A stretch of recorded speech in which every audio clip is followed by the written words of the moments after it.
ಮುಖ್ಯಮಂತ್ರಿ ಸಿದ್ದರಾಮಯ್ಯ ಹಾಗೂ ಕುರುಬ ಸಮಾಜದ ಬಗ್ಗೆ ಅವಹೇಳನಕಾರಿ ಹೇಳಿಕೆ ನೀಡಿರುವ ವ್ಯಕ್ತಿಯ ವಿರುದ್ಧ ಕಾನೂನು ಕ್ರಮ ಕೈಗೊಳ್ಳಬೇಕು ಎಂದು ಒತ್ತಾಯಿಸಿ ಹುಣಸೂರಿನ ಡಿವೈಎಸ್ಪಿ ಅವರಿಗೆ ಕುರುಬ ಸಮಾಜದ ಮುಖಂಡರು ಹಾಗೂ ಕಾಂಗ್ರೆಸ್ ಕಾರ್ಯಕರ್ತರು ಮನವಿ ಪತ್ರ ಸಲ್ಲಿಸಿದರು.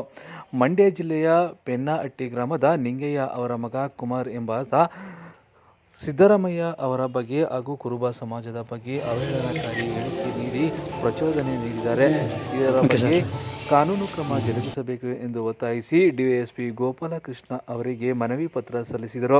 ಇನ್ನು ಇದೇ ಸಂದರ್ಭದಲ್ಲಿ ಮಾಜಿ ತಾಲೂಕು ಪಂಚಾಯಿತಿ ಸದಸ್ಯರಾದ ರವಿ ಪ್ರಸನ್ನ, ಕಲ್ಕುಂಡ್ಕೆ ರಾಘು, ರಮೇಶ್ ಕುಮಾರ್, ನಿರಳುಕುಪ್ಪೆ ಮಹಾದೇವ್ ಸೇರಿದಂತೆ ಹಲವು ಕಾಂಗ್ರೆಸ್ ಮುಖಂಡರು ಹಾಗೂ ಕುರುಬ ಸಮಾಜದ ಮುಖಂಡರು ಹಾಜರಿದ್ದರು. ಗ್ರಾಮದ ಇಬ್ಬರು ಕಿಡಿಗೇಡಿಗಳು ಜಾತಿನ ನಿಂದನೆ ಮಾಡಿ ಈ ರಾಜ್ಯದ ಮುಖ್ಯಮಂತ್ರಿಗೆ ಮತ್ತು ಕುರುಬ ಸಮಾಜಕ್ಕೆ ಕೆಟ್ಟದಾಗಿ ಮಾತಾಡಿದ್ರೆ ಅವ್ರ ವಿರುದ್ಧವಾಗಿ ಹುಣಸೂರು ತಾಲೂಕು ಕುರುಬ ಸ್ವಾಭಿಮಾನಿ ಕುರುಬ ಸಮಾಜದ ವತಿಯಿಂದ ಒಂದು ಕಂಪ್ಲೇಂಟನ್ನು ಲಾಡ್ಜ್ ಮಾಡಿದ್ದೀವಿ.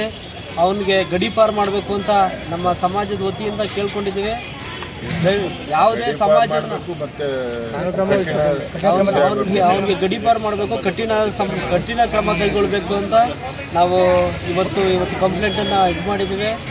ಯಾವುದೇ ಸಮಾಜದ ಬಗ್ಗೆ ಕೆಟ್ಟದಾಗಿ ಯಾರೇ ಮಾತಾಡಿದ್ರು ಕೂಡ ಅವ್ರ ವಿರುದ್ಧವಾಗಿ ಕಾನೂನು ಕ್ರಮ ಕೈಗೊಳ್ಳಬೇಕು ಅಂತ ಈ ಮೂಲಕ ಕೇಳ್ಕೊಳ್ತಾ ಇದ್ದೀವಿ.